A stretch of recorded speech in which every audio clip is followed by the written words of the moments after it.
All right, let's move on and talk about Phaedrus, which is Plato's second dialogue about rhetoric. Phaedrus is a discussion between Socrates and Phaedrus, Phaedrus being a young sophist who has studied with Lysias. Lysias is a famous rhetorician, sophist, speechwriter, orator of the time. The structure of the dialogue is similar to the Gorgias in that there's three major sections. You remember in Gorgias there was three major conversations Socrates had with Gorgias first, Pallas second, Callicles third. In this dialogue, though, the three sections are wrapped around three speeches that are given. The first is given by Phaedrus, the second is given by Socrates, and the third is also given by Socrates. In this short discussion of what happens in the dialogue, I'm not going to talk as much about the nature of the speeches as I am going to talk about what the speeches tell us about the nature of rhetoric and what Plato is saying about the nature of rhetoric in this dialogue. So you can see, by the way, from this slide that the Gorgias is 20 years after Phaedrus. So it's a later dialogue. It's what most scholars of Plato call a middle dialogue. Is written very close in time to when the Republic was written. You may know Plato's Republic as his masterpiece. It's a much more lengthy dialogue. It's actually divided up into books. It's a comprehensive look at how to govern, how to run a state, how to run a society. Gets into the naturehood of leadership and justice, people fulfilling certain roles in the society, the size of the society, what should be taught there. What kind of lies need to be told to run a country? Believe it or not, it's discussed. But that's his masterpiece. Another famous dialogue written about the same time as Phaedrus in the middle period, it was called Symposium. You may have heard of it. It's an entertaining dialogue where men are sitting around a table, essentially having a party, drinking. You could almost assume it was an orgy, although nothing is definitely said to that effect in the dialogue. And again, they're having a philosophical discussion about the nature of beauty primarily. And Phaedrus actually has a few thematic overlaps with the Symposium in that beauty or love is what's talked about in the dialogue. And the three speeches that are given about love actually become exemplary of what we know about rhetoric and how rhetoric works. All right. So there are three speeches, and in the dialogue, Socrates is having this conversation with this young sophist student, Phaedrus. He studies with Lysias. We'll talk in a minute a little bit more about who Lysias is. Phaedrus himself is both intellectually and physically attractive to Socrates. And in case I haven't mentioned it before, in ancient Greece, in ancient Athens, homosexual love was completely acceptable and was actually the preferred form of relationships for men. And usually the relationships were between older men and younger men. So a younger man was a protege of an older man. So this pairing of Socrates with this younger man was completely accepted and to be understood in the context of this discussion. And the love that they're talking about between individuals in this dialogue is the love between two men. Basically, it's the attractiveness of one man for another. There are some issues here about what the nature of love is, whether or not it's divinely inspired. Is it madness? What causes people to experience love? And you also see examples of trance or almost kind of transcendent behaviors that people will go into in order to speak. And you'll hear a discussion of the soul and its nature as well. And that'll sound very familiar to you when I briefly discuss what's said about the soul. And then you'll find at the end a thorough rediscussion of rhetoric and the nature of rhetoric.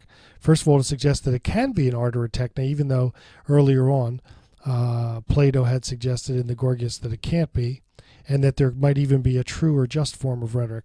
So what you're seeing is here is that Plato matures. It's 20 years later. He's now saying more of what he believes as opposed to what he thought maybe Socrates believed and put into Socrates' mouth. Although there's a very Socratic idea that's introduced in the Phaedrus that I'll mention before I'm done discussing it. Okay, so part 1, something called the soulless speech. Lysias' speech and Socrates' first speech. Okay, so what goes on here? All right, Lysias is a sophist, I mentioned. He's one of the famous 10 Attic orators of ancient Greece. By the word Attic refers to the part of Greece that he came from. It's called Attica. It's where Athens was. And there were 10 very famous ones of them. We're going to learn about another one, Socrates, who was a sophist who taught in Athens the same times that Plato taught philosophy in Athens. Another famous Attic orator is a guy named Demosthenes. He was actually a political orator. You may have heard of him. He's one of the most famous orators of all time. He did this oration called On the Crown. It's very famous. Anyway, the speech that Lysias had presented, Phaedrus reports to Socrates he'd heard the speech about love. He thought it was the best speech he'd ever heard about love. And so Socrates implores him to actually perform the speech. And I guess the assumption is that Lysias has a copy of the speech or has the speech memorized, so he repeats it. And just to tell you the essence of Lysias' speech. The speech says that if you are in a relationship, that it's better to be in a relationship with somebody for whom you don't feel love, or is what he calls a non-lover, because then you can just enjoy their beauty and sexual satisfaction, and you don't have to worry about whether or not they love you back, and none of the entanglements that come with being in love and all the disconcerted feelings that you have are things that you have to deal with. And that's actually preferable to being in love with somebody. So you love somebody you're not in love with. It's kind of a paradox. So after that speech is presented, Socrates kind of says, I don't know how much I like that speech. So he does a speech of his own. Got to go back here. Which is a companion to Lysias' speech and kind of takes the same tack itself, but does something a little bit different, and it's a better speech. I mean, clearly there's a strategic thing going on here where Socrates is basically showing up Lysias and showing up Phaedrus, and Phaedrus is very impressed by the quality of Socrates' speeches, especially since he seems to just be improvising it and saying it off the top of his head. Okay? And after that's done, Phaedrus is just blown away, and he said, wow, that's better than Lysias' speech. That's the best speech I ever heard about love. And Socrates said, well, wait, I'll do one that's even better than that. And that presents the major thread of the dialogue, which is the third speech, which we call part 2, which is Socrates' second speech. It's the speech on the soul. He gives you all these metaphorical dimensions of what your soul is. The soul is a winged chariot, and it has these 3 horses pulling the chariot up toward heaven, right? And one chariot is pulling to the right, and one chariot is pulling to the left, and one chariot is pulling toward the center and trying to guide the two to keep them on course. So, of course, this is all a very metaphorical representation of what Freud talked about.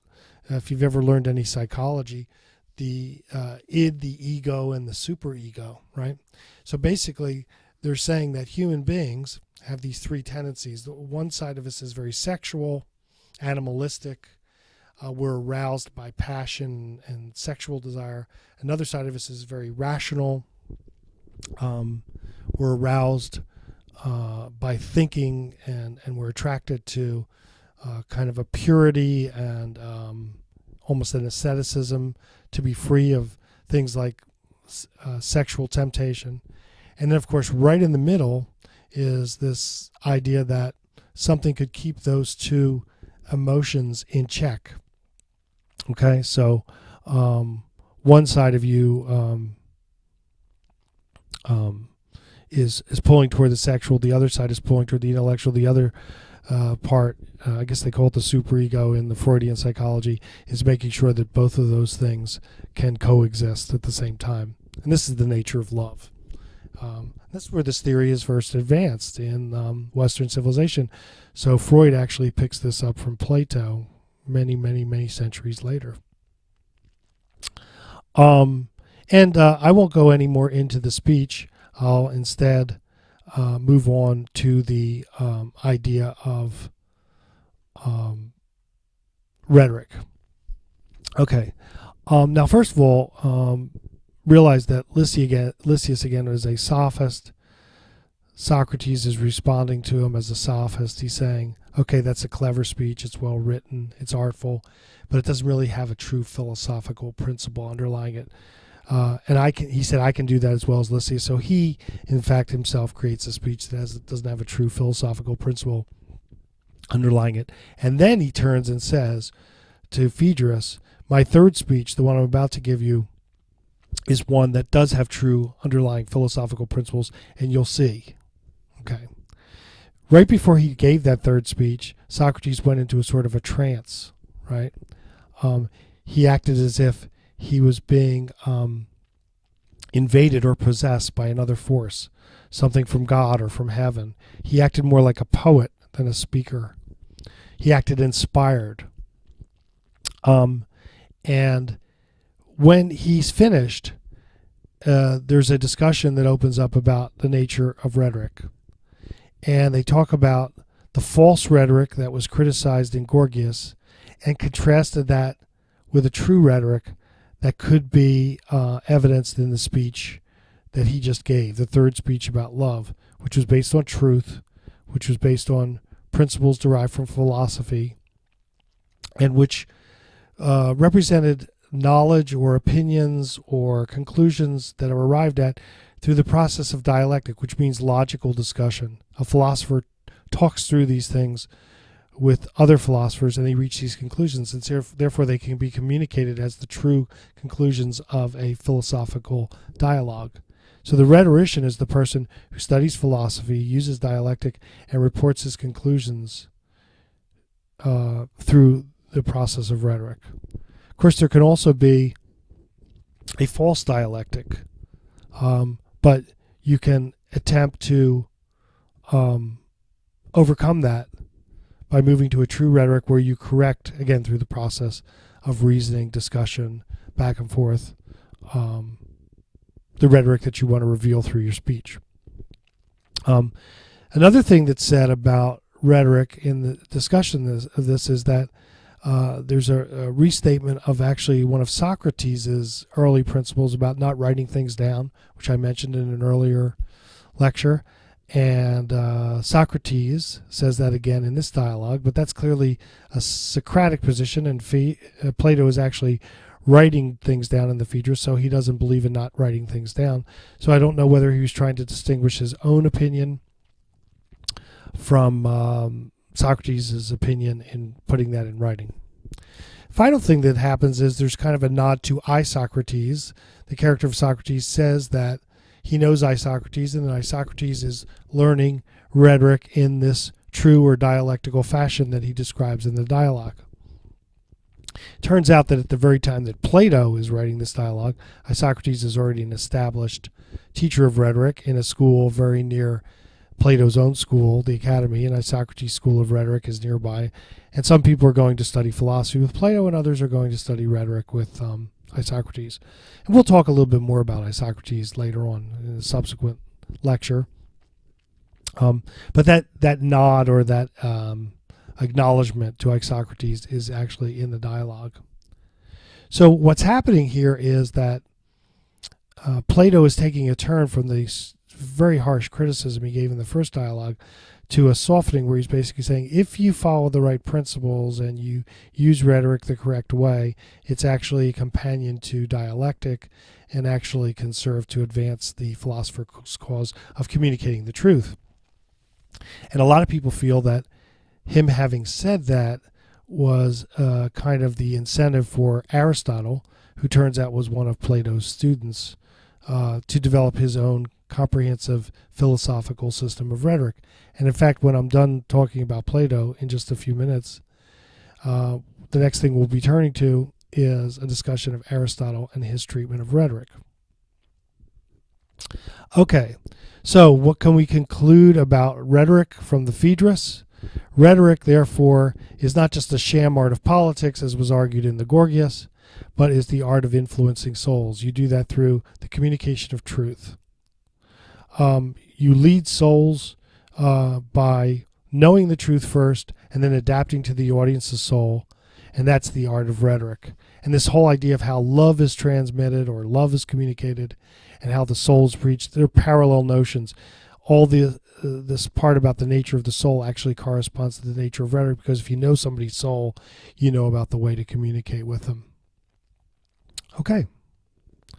The relationship of rhetoric to truth is very difficult to establish by reading the Phaedrus. Some of the commentators and criticisms don't really follow the connection that's being made. Rhetoric and dialectic, some people have said, can both produce evil. You can use a dialectical process to come up with things. How does one talk to a soul or address a soul is another issue that's raised. And how much does the soul have to do with God? Are these religious principles or are they philosophical principles? These are just things that commentators have said over the time. One of the most interesting comments about Plato's Phaedrus came from a famous scholar of rhetoric named George Kennedy. He writes in the 20th and 21st century. And he says, Plato's is an impractical rhetoric. How can you know someone's soul? Good point. And yet we can know our soul, that which is most personal or is most general. So we do think in terms of other people's moral sense, their character, their identity. We don't just think of the psychology of rhetoric. So Plato starts with ontology or being, and thus the soul, or talking to the soul, is remembering or recalling. And so part of his theory about what a soul is it's reincarnated, comes back into a body at birth, and in each incarnation of your soul, it's growing and developing and learning and knowing more. So of course, we have known these souls before, and so we can actually address them or persuade them. Rhetoric is, in fact, relevant to the persuading of souls. Okay, so that concludes my discussion of Phaedrus, and I'll give you all a couple days to digest that, and this weekend I will post your first paper assignment, in which I'm actually going to ask you to answer a question about Plato's view of rhetoric. You'll have the opportunity to read both dialogues if you want to. You can look at any sources on the internet you want, any published things that are in the library. There are some connections to things on the site that you can look at, including encyclopedia articles, whatever you want. It's not going to be a scholarly paper. It's going to be just your reaction to some of the issues that I've raised. And we'll see how you do with that. So I'll of course put that in writing and give you guidelines about how to write it, the length, a rubric about what things I'll be looking for and how I'll be evaluated. So I hope you enjoy these short lectures on Plato, and my next lectures, which I'll be starting on this coming week, will be on Aristotle, which is just about the best thing you can talk about in the history of rhetoric, Aristotle's rhetoric. Take care.